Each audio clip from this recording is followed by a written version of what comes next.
بسم الله الرحمن الرحيم الحمد لأهله والصلاة على أهلها أما بعد فأعوذ بالله من الشيطان الرجيم بسم الله الرحمن الرحيم الذين يقولون ربنا إننا آمنا فاغفر لنا ذنوبنا وقنا عذاب النار الصابرين والصادقين والقانتين والمنفقين والمستغفرين بالأسحار صدق اللہ العظیم۔ محترم بزرگ اور میرے ایمانی بھائیوں، متقیوں کے صفات کا بیان چل رہا ہے۔ اس میں سے 3 صفات کا بیان ہو گیا، 3 صفات باقی تھیں۔ پہلی صفت آج کی والقانتین۔ قانت کس کو کہتے ہیں؟ عربی زبان کا یہ لفظ ہے قنت یقنت قنتن، اللہ کی اطاعت کرنا، اللہ کے سامنے عاجزی اختیار کرنا، تعبد ہو جانا۔ اگر کسی سے پوچھا جائے کہ عبادت کس کو کہتے ہیں، ہر ایک آدمی کہے گا یہ تو بہت عام لفظ ہے۔ بہت سی مرتبہ جو چیز عام ہو جاتی ہے اس کی حقیقت لوگوں سے اوجھل ہو جاتی ہے۔ ایک عجیب بات، خدا کا یہ تکوینی نظام ہے، جو چیز جتنی ضروری ہو اللہ تعالیٰ اس کو اتنا ہی عام کرتے ہیں، اور اس کے عام ہونے کی وجہ سے وہ چیز اتنی ہی سستی اور ارزاں ہوتی ہے، تکوین میں بھی اور تشریح میں بھی، یعنی دنیا کے معاملوں میں بھی اور دین کے معاملوں میں بھی۔ مثلا میں مثال دوں، ہوا سب کے لیے ضروری ہے۔ ہوا کے بغیر، آکسیجن کے بغیر، ہوا کے بغیر انسان زندہ نہیں رہ سکتا۔ تو یہ ہوا بالکل عام ہے۔ ہوا حاصل کرنے کے لیے ہمیں کوئی ماہانہ بل نہیں دینا پڑتا ہے۔ کوئی یوں کہے یہ پنکھا ہم چلاتے ہیں، ایسے چلاتے ہیں، یہ پنکھا ساکن ہوا یعنی جو ہوا ہے اس کو خالی حرکت دیتی ہے، ہوا نہیں پیدا کرتی۔ ہوا تو اللہ تعالیٰ نے رکھی ہے۔ کہ اگر پنکھا ہم بند کر دیں گے تو آدمی کو خالی پسینہ آئے گا، تکلیف ہوگی، مر نہیں جائے گا، اس کو ہوا آتی ہے۔ اگر ہوا نہ ہو تو آدمی مر جائے۔ تو یہ ہوا ضروری تھی، اللہ نے اس کو عام قرار دیا اور بے قیمت قرار دیا، اس کی کوئی قیمت نہیں۔ اس کے بعد ہے پانی۔ پانی بھی سب کے لیے ضروری ہے، تو اللہ تعالیٰ نے پانی عام قرار دیا۔ اگرچہ کچھ لوگ ہوا کے مقابلے میں پانی بکتا ہے لیکن بہت قلیل مقدار میں، ایک بہت بڑی انسانیت فری میں پانی استعمال کرتی ہے کہ ضروری، سب سے ضروری ہے۔ اور جو چیز ضروری نہ ہو وہ کم ہوتی ہے اور مہنگی بکتی ہے۔ مثلا جواہرات اور موتی، ہم میں سے بہت سے لوگ ایسے ہوں گے کہ ہم نے جواہرات دیکھے ہی نہیں، مہنگے بکتے ہیں۔ ہمارے ایک استاد تھے دیوبند میں، بہت اچھی پیاری بات بتاتے تھے دین کے معاملے میں، کہ دیکھیے ایک دنیاوی تعلیم ہے اور ایک دینی تعلیم ہے۔ دنیاوی تعلیم مہنگی ہے، دینی تعلیم سستی بلکہ فری ہے۔ یہ خدا کا وہی نظام چلتا ہے، جو چیز ضروری ہوتی ہے اللہ تعالیٰ اس کو عام کرتے ہیں، اللہ تعالیٰ اس کو سستا کرتے ہیں۔ آج اگر کوئی بندہ یوں چاہے کہ میرے بچے کو حافظ بنانا ہے، 1 روپیہ خرچ کیے بغیر اس کو ایسے ادارے مل جائیں گے کہ اس کے کپڑے کا بھی خرچہ دیں گے، کھانے پانے کا بھی نظام ہوگا، اور وہ حافظ قرآن ہوگا۔ وہ عالم بننا چاہے، وہ مفتی بننا چاہے، دین کا علم حاصل کرنا چاہے، فری میں۔ اگر کوئی مثلا نوجوان آئے اور یوں کہے کہ مجھے دین کے مسائل سمجھنے سننے، کسی امام صاحب سے کہا تو امام صاحب خوشی خوشی اس کو وقت دیں گے فری میں. اس کے بجائے اگر کوئی دنیاوی کام لینے آئے گا، 2-3-4 سطر انگلش میں لکھوانی ہے کسی سے جو انگریزی جاننے والا ہے، وہ پیسہ مانگے گا. یہ خدا کا نہیں. ہمارے استاد آگے ایک بات اور بھی کہتے تھے، مثلا یہ کتاب ہے، یہ قرآن ہے، اتنی موٹی قرآن ہے، بازار میں ہم اس کو لینے جائیں گے تو اس کی قیمت 70-80 روپیہ ابھی شاید ہو سکتا ہے 100 روپے ہو گئی ہو. اور اتنی قیمت، اتنی موٹی کتاب اگر انگریزی کی میڈیکل کی لینے جائیں گے تو 1000 روپے کی ملے گی. اس میں بھی کاغذ استعمال ہوا ہے، اس میں بھی پریس استعمال ہوئی ہے، اس کا بیچنے والا بھی تجارت کرتا ہے، لیکن اس کی قیمت، وہ اللہ نے ایسا نظام بنایا کہ اس کی قیمت بڑھا ہی نہیں سکتا. دینی علوم کی جو کتابیں ہیں، بخاری، مسلم، ابو داؤد، اتنی بڑی بڑی ہوتی ہے اور اتنی موٹی ہوتی ہے، اتنی بڑی بڑی ہوتی ہے اور اتنی موٹی موٹی ہوتی ہے، 300 400 500 روپے کی اچھے کاغذ میں. اور اتنی ہی کتاب، چھوٹی چھوٹی کتاب جو اسکول کی ہم لینے جاتے ہیں، اتنی چھوٹی چھوٹی کتابیں 300 400 روپے کی ہوتی. تو خدا کا ایک نظام ہے، جو چیز جتنی ضروری ہے اللہ تعالیٰ اس کو عام کرتے ہیں اور سستا کرتے ہیں. اس کو مزید سمجھنا ہے تو ہم آگے بھی بڑھا سکتے ہیں. مثلا سبزی ہر ایک کی ضرورت ہے، نمک ہر ایک کی ضرورت ہے، آلو، پیاز، ٹماٹر، جو بھی چیز سب کی ضرورت ہے، وہ سستے ملتے ہیں. اگتے بھی ہر جگہ ہیں، سستے ملتے ہیں. بادام، اخروٹ، جو میوے ہوتے ہیں وہ ہر جگہ نہیں ہوتے کیونکہ وہ ہر ایک کی ضرورت نہیں ہے اور بکتے بھی مہنگے ہیں. بہرحال یہ تو دوسری بات ہو گئی. میں یہ بات سمجھانا چاہتا تھا کہ عبادت، اگر کسی سے پوچھے عبادت کس کو کہتے ہیں، کہ نماز پڑھنا، روزہ رکھنا ہی ہے. لیکن اس کی حقیقت سے، اس کی حقیقت ہمارے دماغوں سے اوجھل ہے. عبادت کہتے ہیں عبد شودن، غلام ہو جانا، غلام ہو جانا.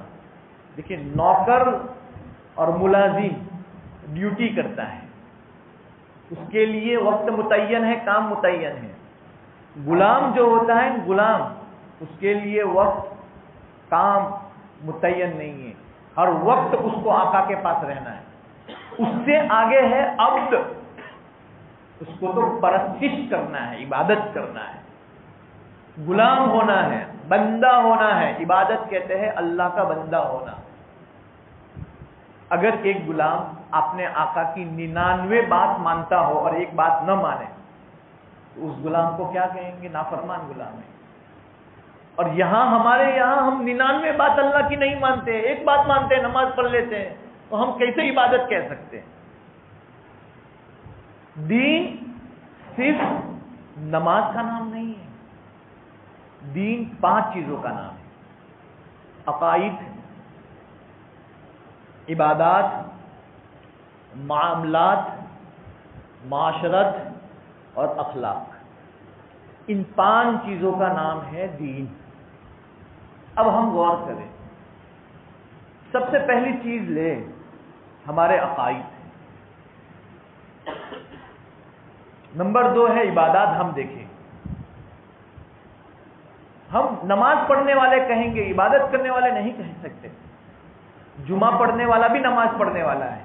سال بھر میں جو عید کی نماز پڑھتا ہے اس کو بھی نماز پڑھنے والا کہیں گے، کیونکہ نماز پڑھ رہا ہے. عبادت اس کو کہتے ہیں کہ وہ بالکل اللہ کو پسند آ جائے ایسی وہ نماز پڑھے. ہم اپنی نماز دیکھ لیں، جو چیزیں دوسری جگہ یاد نہیں آتی ہیں نمازوں میں ہم سوچتے ہیں. خشوع خضوع نہیں ہوتا ہے نمازوں میں. یہ ہماری نمازوں کا حال ہے. اگر کوئی غلام اپنے آقا کو پنکھا دے، ہوا ڈالنے کے لیے پنکھا جھولے، اور اس کے سر پر لگے یا تھوڑی بے عزتی یا بے ادبی ہو جائے تو بتائیے وہ آقا غصے ہوں گے یا نہیں ہوں گے؟ ہم اپنی طاعت دیکھیں کہ ہم اللہ کے سامنے کھڑے ہیں اور سوچ رہے ہیں کوئی اور چیز. ہم اللہ کے سامنے ہاتھ باندھ رہے ہیں، ہم سوچ رہے ہیں کچھ اور، حساب کتاب کر رہے ہیں اپنے دکان کا. اب آئے ہم معاملات میں. معاملات کیسے ہمارے؟ ہم اپنے غریبان میں دیکھیں کہ میرے معاملات واقعتاً دین کے مطابق ہے. ہر میرا معاملہ دین کے مطابق ہے. معاشرت پر آئیں کہ میرے اپنے بھائیوں کے ساتھ کیا حقوق ہیں، پڑوسی کے کیا حقوق ہیں، اگر مالک ہوں تو نوکر کے کیا حقوق ہیں، نوکر ہوں تو مالک کے کیا حقوق ہیں. وہ حقوق مجھ سے پورے ہوتے ہیں. اخیر میں آئے اخلاق. میرے اخلاق کیا ہے؟ میرے اندر تواضع ہے، میرے اندر سادگی ہے، میرے اندر خیرخواہی ہمدردی ہے. یہ اخلاق ہے اسلام. ہمارے بزرگوں کی یہی شان تھی. اسلام جو پھیلا ہے وہ اخلاق سے پھیلا ہے. حضرت مولانا قاسم نانوتوی رحمۃ اللہ علیہ کا کل تذکرہ آیا. حضرت مولانا قاسم نانوتوی رحمۃ اللہ علیہ اتنے سادے تھے کہ وہ انگریز جو پکڑنے آیا تھا وہ خود سمجھ رہا تھا کہ ایک قاسم نانوتوی ہو سکتے جو اتنا بڑا کام کرے. ان کی سادگی کے واقعات بہت مشہور ہیں. ایک مرتبہ وہ تفریح کے لیے چلے گئے. دیوبند کے قریب میں ایک گاؤں ہے، وہاں مغرب کی نماز وہاں کھڑے ہو گئے. مغرب کی نماز میں وہاں پہنچے. گاؤں والوں نے کہا کہ آپ مغرب پڑھا لیجیے. اتفاقاً انہوں نے مغرب کی نماز پڑھی اور ہوا یہ کہ مغرب کی دونوں رکعتوں میں قل یا ایھا الکافرون پڑھ لیا. کیوں پڑھ لیا؟ بھول تو سب سے ہوتی ہے، غلطی سب سے ہوتی ہے. اب نماز ہو گئی، اس کے بعد گاؤں والوں میں چرچا ہوئی کہ ہماری نماز ہوئی یا نہیں ہوئی. اس لیے کہ 2 رکعت میں ایک جیسی قرات ہوئی. اس مولوی نے ہماری نماز بگاڑ دی. کہ چلیے اب کل صبح ہم دیوبند جائیں، کیونکہ قریب تھا دیوبند جائیں گے. اب بڑے مولوی جی سے پوچھیں گے کہ بھائی یہ ہماری نماز ہوئی یا نہیں. خیر صبح میں گاؤں والے آئے اور جب دیوبند پہنچے تو وہاں طلبا ہوں گے، ان سے پوچھا کہ بھائی بڑے مولانا کون ہیں یہاں؟ دیوبند میں سب سے بڑے حضرت مولانا قاسم نانوتوی تھے. طلبا ان کے پاس لے گئے. اب وہ گاؤں والے جب ان کو دیکھا کہ اچھا آپ بڑے مولانا ہیں، کل ہی آپ ہم کو بتا دیتے کہ بھائی نماز صحیح ہے تو ہم کو یہاں آنے کی ضرورت نہ پڑتی. اتنے سادہ تھے. اور اس سے سادگی کا ان کا ایک واقعہ مشہور ہے. ایک مرتبہ قریب کے گاؤں سے ایک آدمی حضرت مولانا قاسم نانوتوی رحمۃ اللہ علیہ کی محبت میں گنا کا ایک گٹھر لے کر آتا تھا. چرڑی جس کو ہم کہتے ہیں، گنا کا ایک گٹھر. حضرت تفریح کے لیے گئے تھے.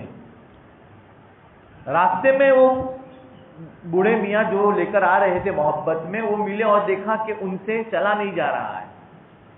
حضرت نے کہا کہ بھائی میں تمہاری مدد کروں. اب ان کو دیکھا کہ موقع ہے بہت اچھا، کہہ رہے کہ ہاں اٹھاؤ. اب حضرت مولانا قاسم نانوتوی نے اپنے سر پر وہ گٹھر اٹھایا دیوبند شہر تک. اور وہ جو لے کر آئے تھے انہوں نے کہا چلے جب اٹھا رہا ہے کوئی آدمی میرے لیے تپ رہا ہے، محنت کر رہا ہے تو کرنے دو. پھر جب دیوبند آیا، راستے میں معلوم کیا تھا کیوں آئے، کہاں ہے، کیا کام ہے. تو انہوں نے کہا کہ وہ بڑے مولانا قاسم صاحب ہیں، ان کو ہدیے میں دینے کے لیے آیا ہوں تاکہ وہ اس کا رس اور اس کا جوس پیے.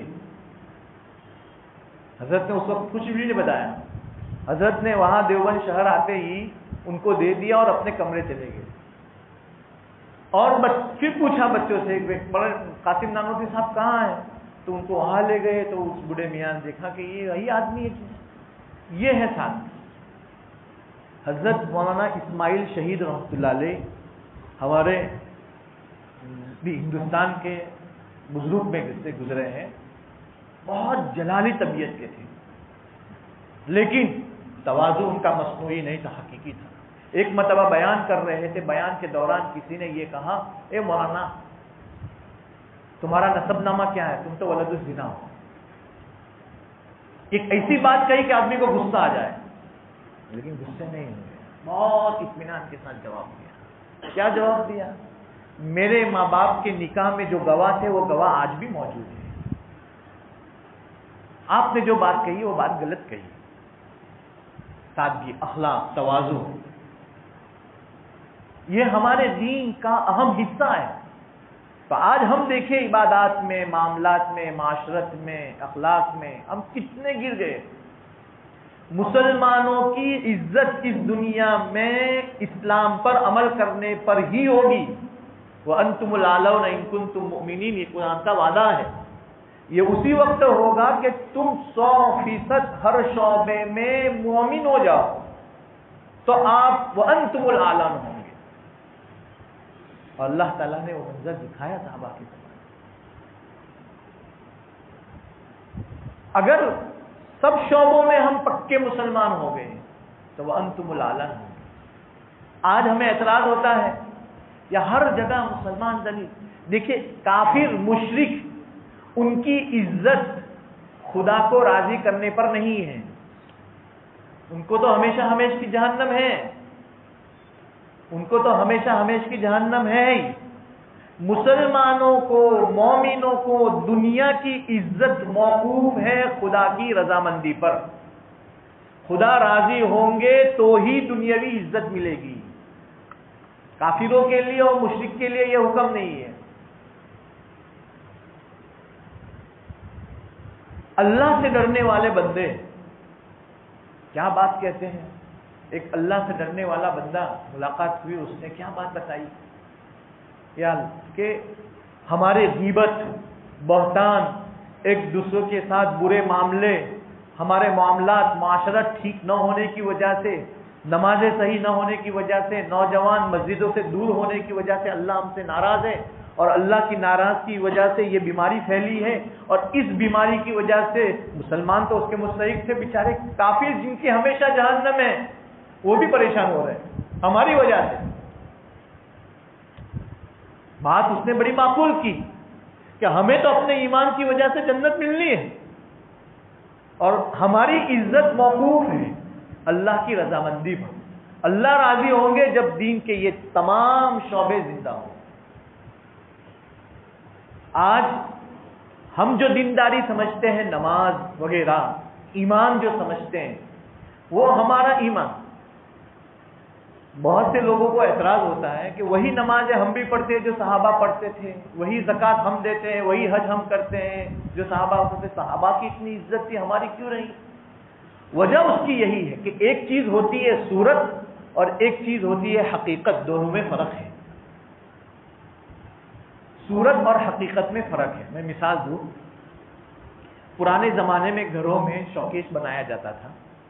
اس شوکیس میں مٹی کے فروٹ رکھتے تھے، آم، کیلا، موسمبی، مٹی سے بنے ہوئے. اب وہ مٹی سے بنے دکھتے بالکل وہی ہے، آم کی طرح دکھتا ہے، سفرجن کی طرح دکھتا ہے، لیکن اللہ کا بنایا ہوا سفرجن، اللہ کا پیدا کیا ہوا درخت پر جو کیلا ہے، اس کا آپس میں مقابلہ کریں تو اس کی کوئی حیثیت نہیں ہے. یہ نقل ہے، وہ اصل ہے. نقل ہوتا ہے، اصل ہوتا ہے. مثلا ایک ہاتھی ہے جو اللہ نے پیدا کیا جنگل میں، اور آپ نے دیکھا ہوگا عجائب گھر کے اندر مٹی کے مجسمے بناتے ہیں ہاتھی کی شکل. وہ مٹی کا ہے، وہ نقل ہے، اس کے اندر حرکت برکت کچھ بھی نہیں، اس سے بچہ بھی نہیں ڈرتا. جو جنگل کا ہاتھی ہوتا ہے وہ اللہ نے بنایا، وہ اصل ہے. تو نقل اصل میں فرق ہوتا ہے. ہمارا جو ایمان ہے، ہم اپنے ایمان کے بارے میں کہتے ہیں کہ میرا جو ایمان ہے وہ نقل ہے، اصلی نہیں ہے. صحابہ کا جو ایمان تھا، صحابہ کو آخرت پر جو یقین تھا کہ یہاں سے جو کمائیں گے وہ آخرت میں ملنا ہے، وہ یقین بالکل مضبوط تھا، اصلی تھا. اس لیے دین کی بنیادوں پر قربانیاں ہوتی تھی. حضرت خباب رضی اللہ تعالیٰ عنہ، کافروں نے ان کو سولی پر چڑھایا. عین سولی پر جب چڑھا رہے تھے تو اس وقت کافروں نے ان سے کہا، ان کے بدن میں تکلیف ہو رہی ہے، اس وقت کہا کہ تم ایک مرتبہ اتنا کہہ دو نعوذ باللہ کہ میری جگہ پر رسول اللہ صلی اللہ علیہ وسلم کو سولی دے دو، ہم آپ کو سولی سے اتار دیں گے. ان کے جسم پر تکلیف ہو رہی تھی، اس وقت کہا. ایمان مضبوط تھا، ان کو معلوم تھا آخرت میں ملنا ہے. سب دنیا میں لو لگانے کی کوئی ضرورت نہیں ہے، آخرت سے رابطہ کرنا ہے ہمیں، آخرت سے ہمیں آخرت کو سامنے رکھنا ہے، سب کچھ ہمیں آخرت میں ملنا ہے. انہوں نے کیا جواب دیا؟ میں سولی تو کیا اس پر بھی راضی نہیں ہوں کہ اللہ کے رسول صلی اللہ علیہ وسلم کو ایک ادنا سا کانٹا چبھے. اپنی جان کی قربانی دی ایمان پر.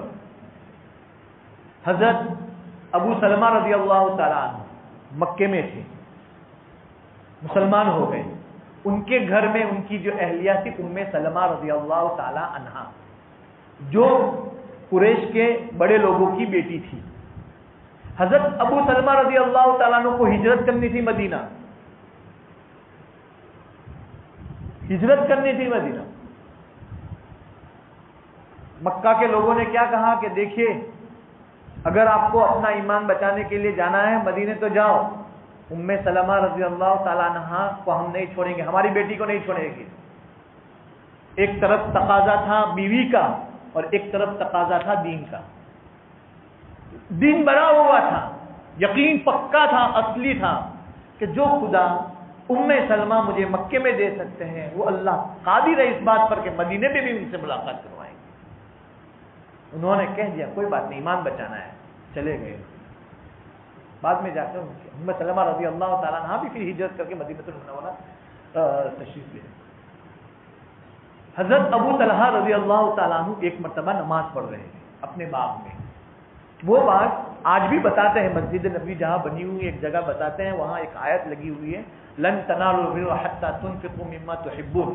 تو جو پرانے لوگ ہیں وہ کہتے تھے کہ یہاں حضرت ابو طلحہ کا وہ باغ تھا جو انہوں نے قربان کر دیا تھا. تو حضرت ابو طلحہ رضی اللہ تعالیٰ عنہ نماز پڑھ رہے تھے، اپنے باغ کے اندر ایک چڑیا آئی اور وہ کسی جھاڑی میں پھنس گئی. نماز کے اندر وہ توجہ بڑھ گئی. جیسے ہی نماز سے فارغ ہوئے انہوں نے کہا کہ وہ مال کیا کام کا جو اللہ کی عبادت کے اندر خلل پیدا کرے. فوراً انہوں نے وہ باغ اللہ کے راہ میں دے دیا. اس وقت ان کا ایمان اصلی تھا، ان کو یقین تھا کہ مرنے کے بعد اللہ تعالیٰ مجھے اس کا بدلہ دیں گے. تو ان کو دنیا میں قربانی دینا بالکل آسان ہو گیا تھا، مال کی، جان کی، بیوی بچوں کی، ہر طرح کی قربانی. حضرت ماں عالمیہ صاحب رحمۃ اللہ علیہ نے ایک جگہ بیان کیا اور کہا ایسا نہیں ہے کہ اس دنیا میں قربانیاں نہیں دی جا رہی ہے، آج بھی قربانیاں دی جا رہی ہے، لیکن جس کا یقین ہے اس پر دی جا رہی ہے. آج ہمیں دنیا کے مال و جائیداد میں یقین ہو گیا، دنیا کی جائیداد میں محبت ہو گئی، تو آج یہی قربانیاں لوگ دے رہے ہیں دنیاوی معاملوں میں. مثلا ایک آدمی دنیا کمانے کے لیے بیوی بچوں کو چھوڑ کر سال دور امریکہ افریقہ نہیں جاتا ہے، قربانی ہے یہ، کیونکہ اس کو دنیا کی جائیداد پر یقین ہو گیا ہے. تو وہ قربانیاں جو صحابہ دین کی بنیاد پر دے رہے تھے وہ قربانیاں آج اس کے یقین ہونے کی وجہ سے اس پر دی جا رہی ہے. تو اصلی چیز جو ہے وہ نقلی بن گئی اور نقلی چیز ہماری اصلی بن گئی. یہ ہماری کوشش ہے. آج جیسے بات ہو رہی تھی بیماری میں لوگ گھبرائے ہوئے ہیں، سہمے ہوئے ہیں. ایک آج مسلمان اور ایک کافر دونوں ایک طرح کی کیفیت میں ہیں، دواخانوں میں دیکھتے ہیں سہمے. مومن کیوں موت سے گھبرائے گا؟ موت سے گھبرانے کی چیز ہے ہی نہیں. آدمی اصل میں یہ سمجھتا ہے کہ میں مر جاؤں گا تو مجھے کھڈے میں ڈال دیں گے تو دنیا کی یہ ساری چیزیں میری چھوٹ ہے. نہیں، ایسا نہیں. ایک مومن آدمی ہے جس نے قربانیاں دی ہے دین پر، جو پکا سچا مومن تھا. اس کی روح جب منتقل ہوتی ہے، جب عالم ارواح جب اس کی روح جاتی ہے اوپر، تو دوسری روحیں اس کا استقبال کرتی ہیں. وہاں رسول اللہ صلی اللہ علیہ وسلم سے ملاقات ہوتی ہے، وہاں اس کے جو نئے رشتے دار پہنچے ہیں ان کا استقبال، وہ لوگ ان کا استقبال کرتے ہیں. وہاں خوشیاں ہی خوشیاں ہیں مومن کے لیے. وہ روحیں اس کا استقبال کرتی ہیں اور اس روح میں حدیث میں اس روح میں سے ایک روح یہ کہتی ہے کہ ابھی وہ دنیا سے آیا ہوا ہے، تھکا ہوا ہے، اس کو آرام کرنے دو. کچھ روحیں تو اس کو پوچھتی ہے کہ فلاں کا کیا حال ہے، فلاں کا کیا حال ہے. تو وہاں رشتے داروں سے ملاقات ہوگی. یہ یقین ہمارے دل میں بٹھانا ہے ہمیں. جب یہ یقین بیٹھ جائے گا تو ایک مومن آدمی کبھی بھی موت سے نہیں گا. وہ گھبرائے گا کس سے؟ اپنے اعمال ٹھیک نہیں ہے تو اس سے گھبرائے گا. وہ قانت نہیں ہے اس سے وہ گھبرائے گا کہ مجھے قانت بننا ہے، مجھے سچا پکا عابد بننا ہے، میرے عبادت بھی صحیح ہو، میرے عقائد بھی صحیح ہو، میرے معاملات بھی صحیح ہو، میرے معاشرت بھی صحیح ہو. اپنے اخلاق کو صحیح کرنے کی وہ فکر کرے گا. وہ موت سے نہیں گھبرائے گا کیونکہ وہاں تو مزے ہی مزے ہے. حضرت عباس رضی اللہ تعالیٰ عنہ کا جب انتقال ہوا تو ابن عباس رضی اللہ تعالیٰ عنہما کو ایک دیہاتی نے تعزیت نامہ لکھا. اتنے بہترین الفاظ ہے. او ابن عباس، کیوں غم کر رہے ہو اپنے باپ کی موت پر؟ وہ جو گئے ہیں اس دنیا سے اچھی جگہ پر گئے ہیں، وہ جن کے پاس گئے ہیں اس دنیا سے بھلے لوگوں کے پاس گئے ہیں، وہ جہاں گئے ہیں اس دنیا سے کئی گنا اچھی نعمتیں ہیں وہاں گئے ہیں۔ اگر کسی گھر کا کوئی فرد اچھی جگہ پر جائیں، اچھی نعمتوں کے پاس جائیں، اچھے لوگوں کے پاس جائیں تو گھر والوں کو تو خوشی ہوتی ہے اس کی جدائیگی پر کہ وہ تو اچھی جگہ پر گئے۔ تو ایک مومن آدمی جب اس کا ایمان مضبوط ہوتا ہے، اس کو معلوم ہے کہ میں نے اپنے اللہ کو راضی کیا ہے، ہمیشہ کوئی میری زندگی میں آگے پیچھے نہیں ہے، اور میں نے جتنا ہوا ہے اتنا میں نے اپنی زندگی کو جتنا میرے بس کا تھا میں نے صحیح کیا ہے، وہ موت سے گھبراتا نہیں ہے، وہ بلکہ موت کا شوق رکھتا ہے، وطن کا شوق۔ حضرت تھانوی رحمۃ اللہ علیہ کی ایک کتاب ہے وطن کا شوق۔ جب طاعون پھیلا کانپور میں اس وقت لوگوں کی یہی حالت تھی، حضرت تھانوی رحمۃ اللہ علیہ نے اس وقت کتاب لکھی وطن کا شوق۔ انٹرنیٹ پر وہ موجود ہے، ہو سکتا ہے گجراتی میں بھی ہو، لیکن اردو میں ہے وطن کا شوق۔ حضرت تھانوی رحمۃ اللہ علیہ نے اس میں وہی روایتیں ذکر کی ہے کہ ایک مومن کو وہاں کیا کیا نعمتیں ملنے والی ہیں۔ جب وہ پڑھتے ہیں، ایک مومن آدمی بندہ ہوتا ہے، اس کو شوق ہوتا ہے کہ میں اللہ کے پاس جاؤں، میں جلدی وہاں پہنچوں، میرے رسول اللہ صلی اللہ علیہ وسلم سے ملاقات ہوگی، مجھے اپنے حضرت ابوبکر صدیق سے ملاقات ہوگی، حضرت عمر رضی اللہ تعالیٰ عنہ سے ملاقات ہوگی۔ تو یہ ایمان ہمارا مضبوط ہمیں کرنا ہے۔ خیر، والقانتین کے بعد دوسری صفت بتائی والمنفقین، خرچ کرنا ہے۔ یہ مال جو میرے پاس ہے وہ مال میرا نہیں ہے، اللہ کا دیا ہوا ہے۔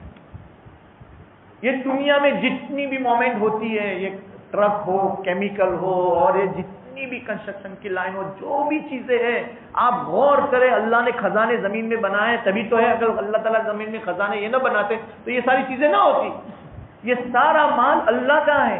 اللہ نے کچھ لوگوں کو، دیکھیں حدیث میں ہے، اللہ تعالیٰ فرماتے ہیں، حدیث قدسی ہے، اللہ تعالیٰ فرماتے ہیں کہ میرا بندہ میرے پاس رزق مانگتا ہے، دنیا مانگتا ہے، میں اس کو فقیر رہنے دیتا ہوں، کہ مجھے معلوم ہے کہ اگر اس کے پاس امیری آ جائے گی تو وہ مجھے بھول جائے گا۔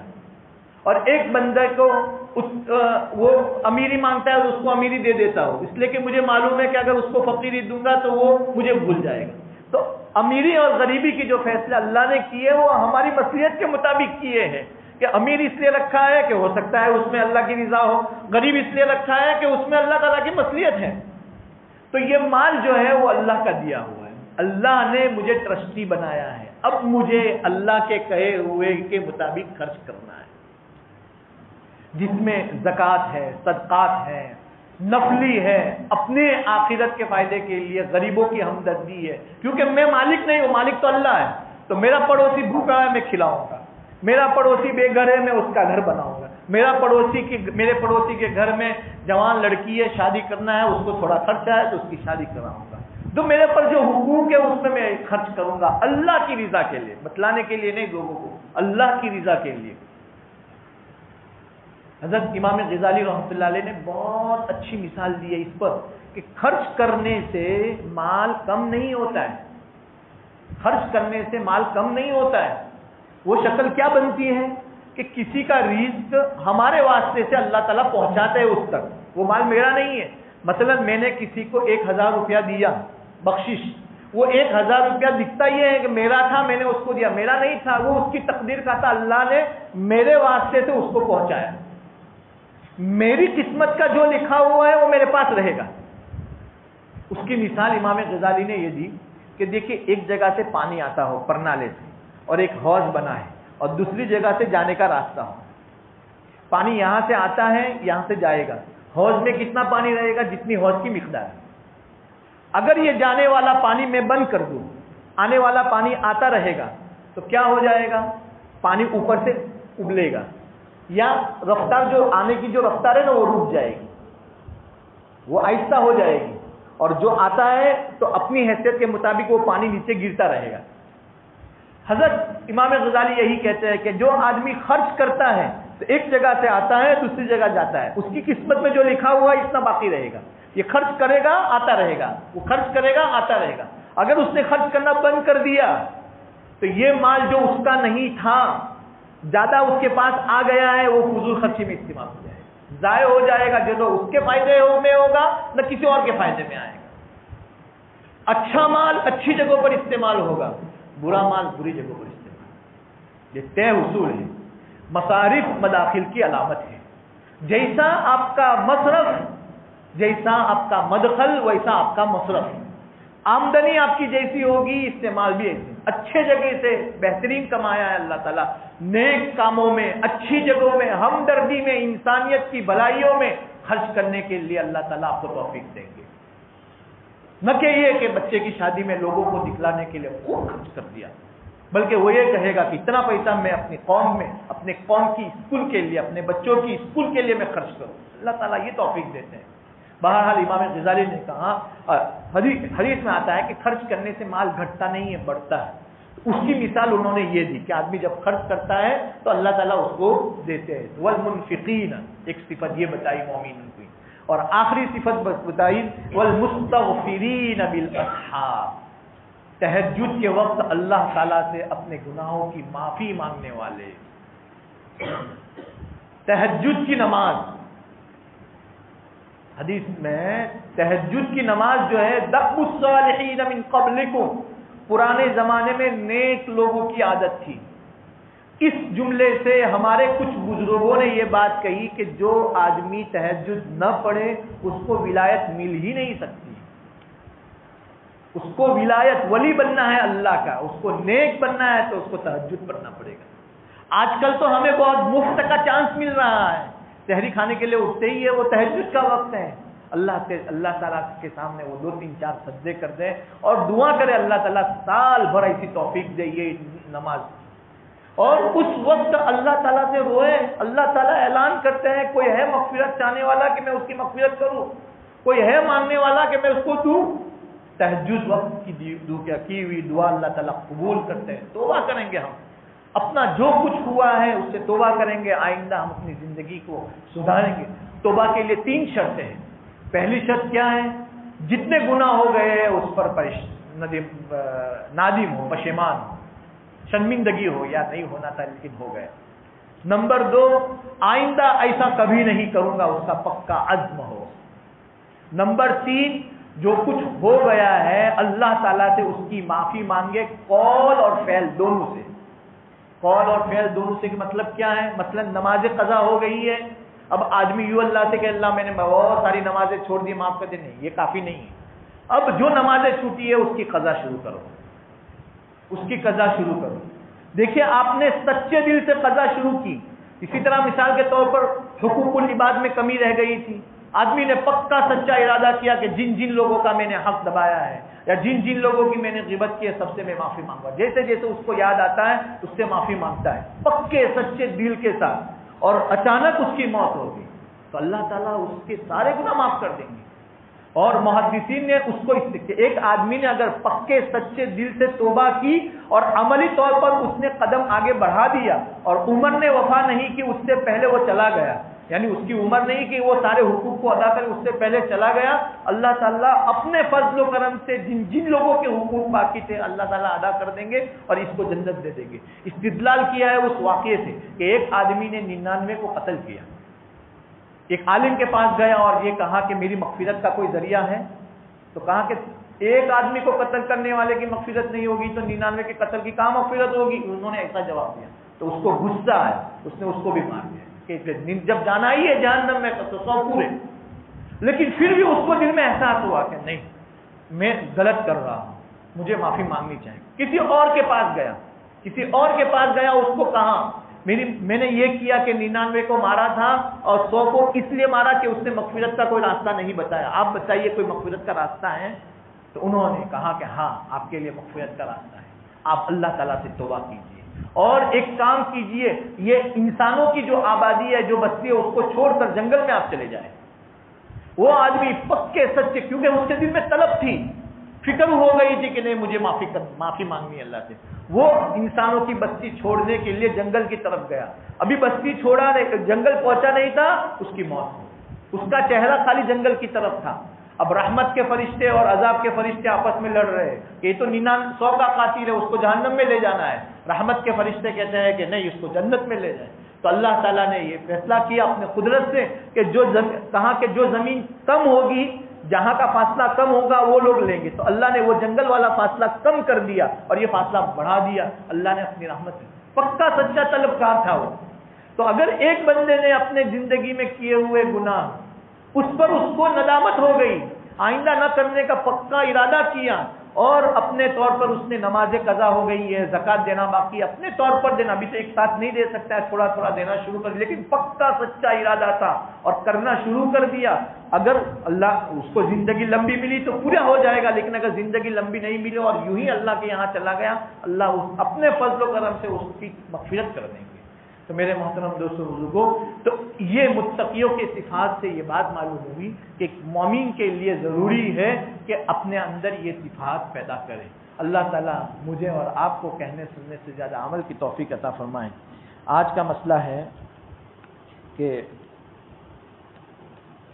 آدمی نے کلی کی پانی کی، ظاہر سی بات ہے پانی کی کلی کرے گا تو پانی کی کچھ تراوٹ منہ میں رہے گی، وہ اصل میں منہ میں رال ہے، تھوک ہے جس کو ہم تھوک کہتے ہیں، اس کے ساتھ پانی مل جائے، اب وہ نگل گیا ہو، پانی تو اس نے نکال لیا تھا لیکن اس کا تھوک جو جاڑا ہو گیا تھا وہ پانی کی وجہ سے تھوک پتلا ہو گیا، اب وہ نگل گیا، اس سے روزہ نہیں ٹوٹے گا۔ تھوک نگلنے سے روزہ نہیں ٹوٹتا ہے، پانی نکل گیا ہے، کلی کرنے کے بعد کلی اس نے پورا نکال لیا اور اب منہ میں جو بھی بچا تھا تھوک اس کو نگلا تو اس سے اس کا روزہ نہیں ٹوٹے گا۔ دانت سے خون نکلا اور اس نے تھوک دیا، روزہ نہیں ٹوٹے گا۔ ہاں اگر وہ تھوک نگل جاتا ہے اور پیٹ میں چلا جائے گا تو مسئلہ ہے، اس میں مقدار ہے، لیکن دانت سے اگر خون نکلا ہے اور پیٹ میں نہیں گیا ہے تو اس کا روزہ نہیں ٹوٹے گا۔ اسی طرح پسینہ بہ رہا تھا، کام کر رہا ہے، پسینہ بہ رہا ہے، بہت سی مرتبہ آدمی کچھ کام ایسا وزنی کوئی چیز اٹھائی ہوئی ہے تو پسینہ بیٹھتا ہے، یا رو رہا ہے تو رونے کی وجہ سے اس کے آنسو یا پسینہ منہ میں چلا گیا اور وہ پیٹ میں چلا گیا تو اس سے روزہ نہیں ٹوٹتا ہے۔ اسی طرح نزلہ ہو گیا ہے تو نزلے میں ناک کے اندر جو باسا ہے، ناک کے اندر وہ جو مادہ ہوتا تھا، آدمی نے ناک اندر کھینچی، ہم کھینچتے ہیں اس طرح، ناک اندر کھینچی تو ناک کے اندر جو چیز تھی جس کو ہم بلغم کہیں وہ گلے سے نیچے اتر گئی، اس سے اس کا روزہ نہیں ٹوٹے گا۔ پھر پان کھایا تھا رات میں، اور پان کھانے کی وجہ سے پان کی جو سرخی تھی وہ زبان پر لگی ہوئی تھی، صبح میں اب سحری کھائی اب بھی سرخی نظر آ رہی ہے تو پان کی سرخی سے اس کا روزہ نہیں ٹوٹتا ہے۔ اسی طرح کبھی کبھی منہ سے رال نکلتی ہے، پانی ٹپکتا ہے تو باہر نکلنے سے پہلے منہ کے اندر ہی تھا اور وہ نکل گیا ہے، اس سے روزہ نہیں ٹوٹے گا۔ اگر یہ رال نیچے ٹپک گئی، ہونٹوں پر آ گئی، پھر اس کے بعد اگر وہ کرتا ہے تو مسئلہ ہے، اندر منہ میں اندر وہ رال تھی، وہ رال وہ نکل گیا ہے تو اس سے اس کا روزہ نہیں ٹوٹے گا۔ اسی طرح کہ قے میں مسئلہ ہے کہ اگر منہ بھر کر قے کی اور خود بخود اندر چلی گئی روزہ نہیں ٹوٹے گا۔ اگر تھوڑی قے کی خود بخود چلی گئی یا اس نے خود اپنے ارادے سے نگل گیا نہیں ٹوٹے گا روزہ۔ منہ بھر کر قے تھی اور اپنے ارادے سے نگل گیا تو روزہ ٹوٹ جائے گا۔ تھوڑی قے تھی اور خود چلی گئی یا اپنے ارادے سے نکل گیا ہے اس سے اس کا روزہ نہیں ٹوٹے گا۔ اسی طرح بہت سخت گرمی ہے، لائٹ نہیں ہے تو آدمی نے سر کی ٹھنڈک حاصل کرنے کے لیے ٹوال یا کوئی رومال بھگویا اور سر پر رکھا، پانی سے بھگویا ہوا کوئی رومال سر پر رکھا ٹھنڈک حاصل کرنے کے لیے تو اس سے کوئی حرج نہیں ہے، روزے میں کوئی کراہت نہیں آئے گی۔ اسی طرح مسواک کرنا روزے میں ثابت ہے، مسواک کرنے سے روزہ نہیں ٹوٹتا ہے۔ اللہ تعالی ہمیں عمل کی توفیق عطا فرمائے۔ سبحان اللہ و بحمدہ، سبحانک اللہم و بحمدک، نشہد ان لا الہ الا انت، نستغفرک و نتوب الیک۔ سبحان ربک رب العزۃ عما یصفون، وسلام علی المرسلین، والحمد للہ رب العالمین۔